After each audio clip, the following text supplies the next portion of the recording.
Everyone, please welcome the incredible, has been supporting us since day one, Kate Rogers, who's the CNBC Entrepreneurship and Small Business Reporter. Woo! Let's hear it for her. Thank you so much. It's an honor to be here. This is my third year speaking at Women's Entrepreneurship Day. It's a great event every year. Thank you, Wendy, for all the hard work that you do. So I'm CNBC's Small Business and Entrepreneurship Reporter. I travel all over the country interviewing small business owners. I speak to a lot of amazing women in particular about how they've started their businesses, where they've gotten their ideas from, and some of the challenges and headwinds that they've faced along the way. So it's a great honor to be here. Thank you for having me. We're here to talk about Intrapreneurship, which is harnessing entrepreneurial qualities in the workplace, because not everybody has the opportunity to start their own business, but they can kind of draw on some of the things that make entrepreneurs great in order to be successful in and out of corporate America. So joining me is Deandra Ulmer right here to my left. She's Chief Marketing at Me and the Bees Lemonade. It was a business that's co-founded by her daughter, Michaela, who's amazing and who you'll hear from later today as well. And also Christine Maloblocki, who's Senior Director of Commercial Banking at Capital One. So thank you both for being here with us today. So Deandra, why don't you start and just tell us a little bit about yourself, about the business, and about your daughter. Sure. And then Christine, we'll go to you next. Good morning, Deandra. I am so happy to be here. This is my first year, and I am the Chief Marketing Bee at Me and the Bees Lemonade. I'm probably the only one that can say they work for their 13-year-old daughter. So I am a mother of two, and my background is in marketing and PR, and I enjoy telling authentic stories, playing with my kids, and I guess being a great wife and family lead. And Christine, why don't you tell us a little bit about yourself? Yeah. Hi, everyone. I'm Christine Maloblocki, and I work at Capital One and run marketing for the commercial bank there. And I enjoy solving problems and traveling and meeting really interesting and new people, being immersed in interesting and new cultures, and have been in marketing for a short time, so have had a longer career in financial services, really taking on any problem that someone's looking to solve. Great. Well, thank you both so much for being here on the panel. So I want to talk a little bit about great entrepreneurial qualities and qualities that make some of the most iconic entrepreneurs really successful. Fearlessness, determination, problem solving, the list goes on and on. I'd like for you both to tell us what you think your greatest entrepreneurial quality is and how it's helped you, Deandra, succeed in the business that you now run with your family, and Christine, how it's helped you to succeed in corporate America. So Deandra, you want to take that first? I think number one for me is just resiliency. Every day is different as an entrepreneur, and being able to wake up the next morning and get through that day, regardless of how challenging it is, and knowing that tomorrow you can wake up again and make it great. So resiliency, just going back to it and giving your 100% and making sure that you don't give up. And Christine, what would you say yours is? Yeah, I would say relationship building. So I think, as I think about my career, when I applied for a job at 14 as a bagger at my local grocery store, was probably the last time I formally applied for a job. Wow. And that's not because I know people in high places. It's rather, I think, a real openness and a genuine desire to have every interaction potentially be a connection. And not a connection to advance you, but a connection to learn something, to further a relationship, and to grow as a person myself. And that's really in business and in your personal life led to a lot of opportunities along the way.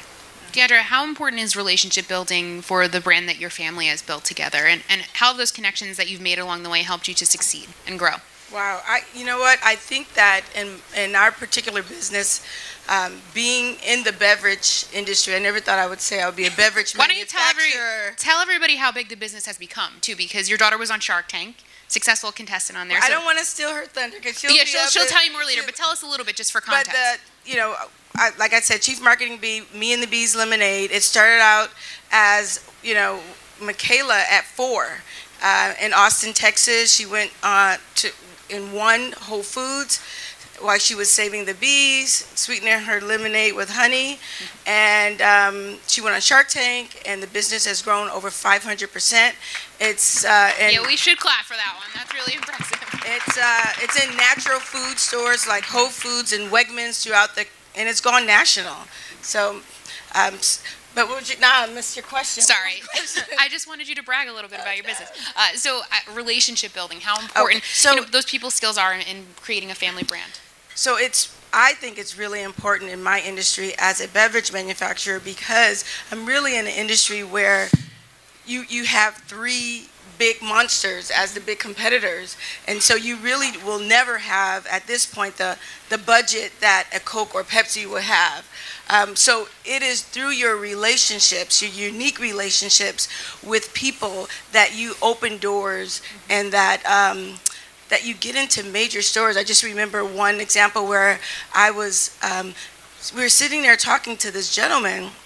Didn't know who he was, but we never meet a stranger. And we're talking, and he just happened to know the CEO of the #1 supermarket in the country. Wow. And then next thing we know, we get a call saying, Mr. So-and-so has requested your product in 116 stores.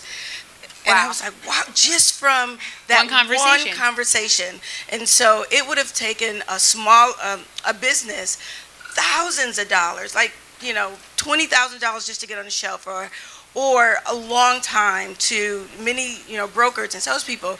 But it was just that one conversation and being able to tell your story and it be authentic and showing your passion. And it happened literally in a week.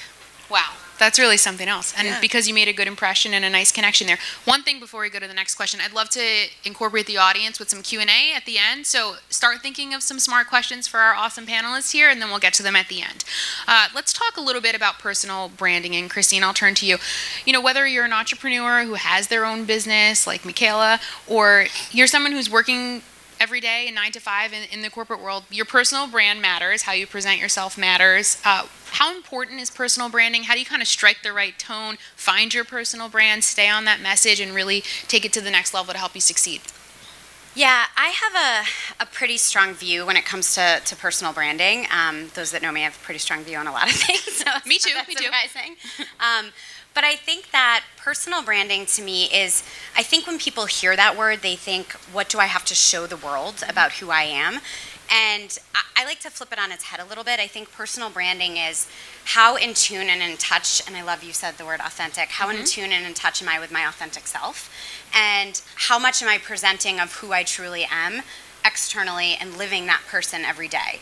And I think there's always going to be someone that's going to be smarter or run faster or stay up later or work harder. I mean, no matter what, there will always be someone else. And if you're constantly engaging in that race, it becomes exhausting. But if you move your time to more focus on who am I, and there's only going to be one you. There's only ever going to be one person that has the unique and amazing combination of skills, experiences, views, and relationships that you do. So you're much better off in this world, and you're going to put yourself at a higher starting point to be the best you than to try to be better than someone else's best self. Yeah, I agree with that. Deandra, what do you think about personal branding? She did such a good job. I don't have to piggyback on what you said. I think it's so important because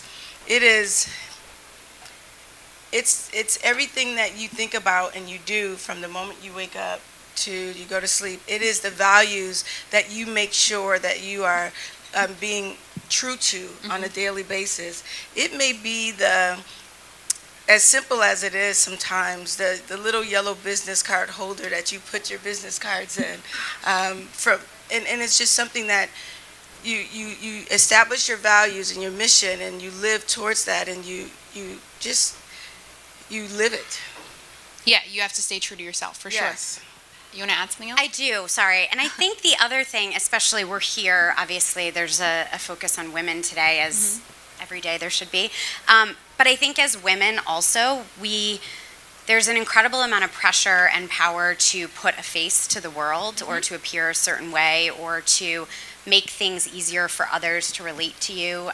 Especially I work in a very male-dominated field, and I think there's a real power when you recognize and realize being yourself is just as appreciated and honored as trying to be what you believe someone else's perception of you should be.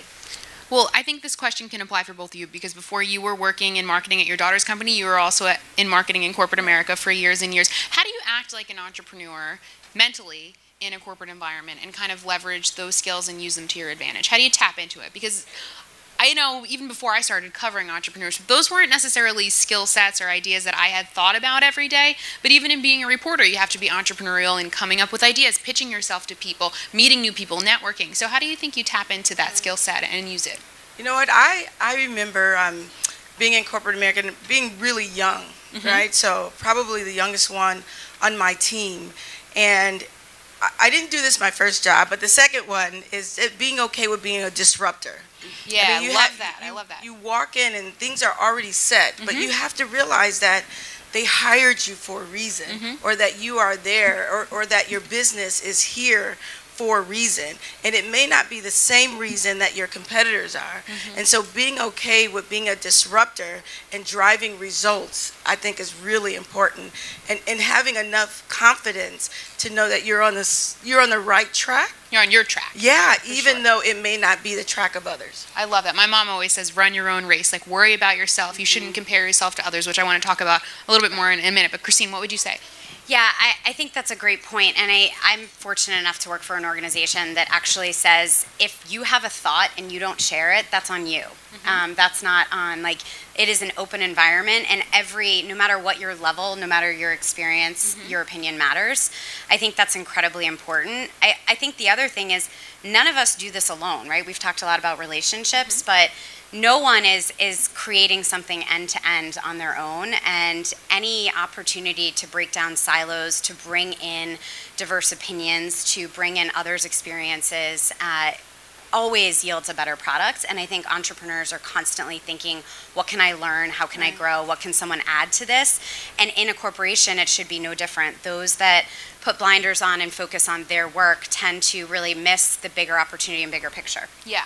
To that point, though, too, if you compare yourself too much to other people, or you're measuring your successes against the successes of your competitors or your colleagues, how much of that should we be doing? I think as women, we tend to do a lot of it. How much does that matter? I mean, personally, I call it, and listen, I think this is a relatively new phenomenon for me. We're all on our own journey, and I think there is something really freeing and powerful about having an inner confidence to say, I'm not worried. My boss said this to me the other day, and I almost hugged him. I was like, that's so brilliant. There are no gaps in opportunities, right? Like, we're not closing a gap on ourselves. We're just continuously improving, and we're continuously looking at, what can I learn from this experience, and what can I take away from it and add to someone else's experience. And as soon as you let go of that notion of a gap, there's no gap between the two of us. It's just my journey and what I'm trying to learn and what I'm trying to achieve. It's incredibly freeing, and it also allows you to really be supportive and to be a cheerleader for your peers, women or not, which, again, to the prior point, you get further in life with a strong group of people than you will on your own. I think it's that realization of what's good for you isn't necessarily bad for me, and vice versa. Exactly. And also, just because someone hasn't seen it performed or done before doesn't mean it can't be done, right? And so one thing I always tell my daughters, like, they're like, oh, you can't start a business, you're 4, or you know, there's no way you'll take your lemonade national, or your family, you know, families that work together have this very high rate of failure. I mean, there's all of these things that you hear, and you have to create your own vision and believe in yourself and make it work. And what may work for someone else may not work for your family or your brand.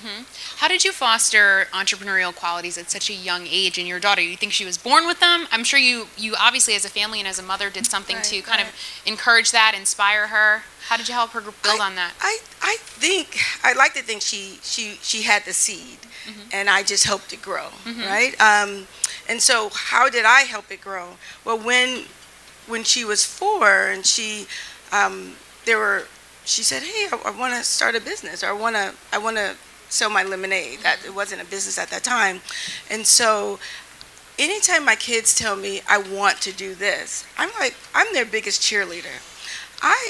I'm like, let's do it. Oh, you want to make chokers, or you want to sell comic books? And I'm like, well, let's go. We go to Michael's. I use their allowance, not mine. That is important. Other people's money, not yours. I like that. And we buy stuff, and I make it fun. And I think that is important, because at the end of the day, they want to be with their parents. And so if you're saying, I want this comic book, and I want to sell it, and I want to make some money, and we're going, and I would do little things like, bring friends over, neighbors over, give them the big wink and say, we made this great comic book, and what'd you think? And, and have these interactions like, well, tell her how much it costs. Or, or what I also love to do is use entrepreneurship as a way to really utilize those practical and very important skills that they learn in school. Like they're learning numbers and how to write. And so you foster entrepreneurship by saying, you know what, if you need to create a budget, right? You know math, you learn it in school, you're a kindergarten, or you're in the first grade, and so let's create this budget. And as simple as it is, when you write these things, you can write it to speak to a 5-year-old, you can write it to speak to a 30-year-old. Also, writing is important in school too, and so we started with, both of my kids had bank accounts, when they were in kindergarten, right? And so they could barely write their names, but I say, well, if you write, you have to write neatly so they know how much money to deposit in your account. Yeah, right. so they would sit there and write their names and their J's backwards and all that stuff. So I really use very practical experiences to inspire them to, and then at the end of the day, they didn't know it was entrepreneurship, but they looked back and said, wow, I solved a problem, or I made this amount, or I know how to do a budget. That's great. And one thing that's certainly a part of entrepreneurship is, it's inherent and it's true, is failing, because all entrepreneurs and great entrepreneurs, they fail often, they fail quickly, they embrace it, they bounce back, they move on. So I would like you both to be super honest with us and tell us what your biggest failure has been, whether it's been in corporate America, in building a brand, whatever it may be, how you bounce back and what you learned from. And Christine, I'm looking at you first. Alphabetically, numerically. Well, Deandra just spoke, so I'm trying to be fair, No, I was joking at how many failures I have. And I mean, we all do, though, and that's the point. It's just a part of life. So I'm actually going to pick a theme on that one, because there's both personal and professional examples that fall into this theme. I have a tendency to, I call it tightly grip, and hold on tight, however you might say it. And the metaphor that I tell myself in my head is, I'm riding a bicycle, it's going down a path, and the path is that way. And I'm like, well, come heck or high water, we are going that way. And I'm holding the handlebars, and that's what I have in my head, and that's where we're going. And without fail, when I have not paused to say, well, the path's that way, and the birds are that way, and the trees are that way, I often end up on a road by myself. Yeah. And I think that the ease of burrowing down and saying, okay, well, I'll just solve this problem, I'll get this result, I'll do what I need to do, I'll get to this next milestone in my life, like, it is very addicting, and it can somehow, that ability to feel the short win of getting those small milestones, and the inability to look up and realize all of a sudden you're way off course. Yeah. So I think for me, it's not pausing and being deliberate and slow and keeping my head up, and listening to the signs around me and recognizing that everyone going that way. Yeah, so. That's great. That's a great point. Deandra, what would you say yours has been? Right. What have you learned from it? Well, you know what, I think in the early years I felt that I had to do it all, and I think trying to be a perfectionist is a double-edged sword, and I think that I think it's okay, I know it's okay to strive for excellence and to want to do well, but it doesn't have to be perfect. And I think when I started out, it had to be, when I delivered something, it was always late, because I held on to it for a long time, tweaking it and making it perfect. And what I realized too is that let it go, be open to constructive criticism, and make it better with that constructive criticism and that input. And so I think what happens is that you wind up burning yourself out, and it's very stressful sitting here saying, oh my goodness, I got to fix this, it's got to be right. When it's, I'm going to do this to this certain point, I'm going to let people see it, whether it's your press release or your plan, and then once people see it and, give me some feedback, I'm going to be okay with that feedback and not think, well, that was a slam to me, or it was based on, like I should have known that. I'm letting it go. I'm turning it around in half the time. And in entrepreneurship, time is money. It increases your productivity, and that is really key. That's great. I'm going to go to the audience after one more question from me. I would love to know your best piece of business advice and who gave it to you, because I always like to ask smart people and smart women in particular what it is. And it doesn't necessarily have to be business advice. It can be life advice that you can apply to the workplace or to starting a business. Christine, going in alphabetical order again. Trying to be equal, with the time here. So mine is life and business advice. I think to our prior point about being your authentic self, I don't think I have a Christine at home and a Christine at work. And I would say I gotta believe it's from my parents, because it's, as long as I can remember, has been something I've felt. So I just think you have to be true to who you are. And that includes being open to continuing to learn and not being defensive to pushing and becoming a better version. But it also means that being okay to select you and what makes you comfortable in your gut, and walk away from something that may appear to others to be an opportunity. So if you do that, you lay your head down each night and you've been your best self and true to yourself, I just think there's no better way to succeed, and there's nothing that feels as good. Awesome. All right, Deandra, your turn. Right. I think there's a lot of things that you could be spending your time on from day to day. I think there's a lot of distractions. It's really important that you find something, and that you're very passionate about, that you would do if you weren't paid, that you would do after 6 o'clock, that you would wake up on Saturday morning to do. And you spend your time doing that, because I know that passion drives innovation, and that is key. That's great. Thank you both so much. So anyone in the audience? I think we got a question right here. Hi, I'm Sean Horan, and I run workshops on beauty and self-esteem for girls and women. And I just want to tell you, this really resonated with me, because I'm always telling my students to choose authenticity over perfection and to go for their goals, whether they're vocationally based or not. And I think also, for me, especially around underrepresented communities, I think that often leadership can be seen as a luxury.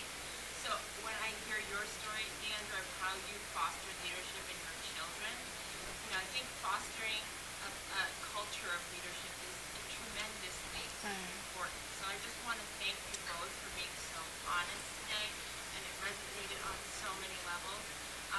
I did, when we were talking about networking, one of the biggest things that I noticed, I think, can be a big mistake, is that people often look at somebody who's a few steps ahead of them and they want to meet that person. I found that often some of my best networking moments were with people that had no benefit to me that I could see. So for example, I went to Shakespeare in the Park 2 years ago, and there was a woman who looked quite disheveled, who needed help with her cell phone. It was a flip phone. Everybody else kind of yelled at her for sort of interrupting a situation we were in, and I helped her with her cell phone. It turned out her son is the executive producer for Wes Anderson's films. Oh, wow. Nobody would know this, right? Yeah. Having dismissed her right away. So I wonder, was there a situation that you were ever in where somebody that you didn't expect ended up being one of your biggest champions, or a wonderful connector to something? That's a great question. Thank you so much. Yeah, I joked about how I've never applied for a job. I was class president in college my senior year, and was sitting at a table at a board of trustees dinner, and it was a gentleman, like a professional business gentleman, but I was on a different path in my head. I was a college senior, but I already knew what I was going to do after school. We had a great conversation. He worked at a local business, super interesting man. And I was just being me. So I'm like telling stories, I'm joking around. There's a guy there who was opening a spice plant in Thailand, and I'm like, I'll go to Thailand. So we're joking around. And the next day, the president of my university called me and he said, so you've got to apply for this management program. And I was like, what? I'm not going to work at a financial institution. Like, what are you talking about? I was a political science major.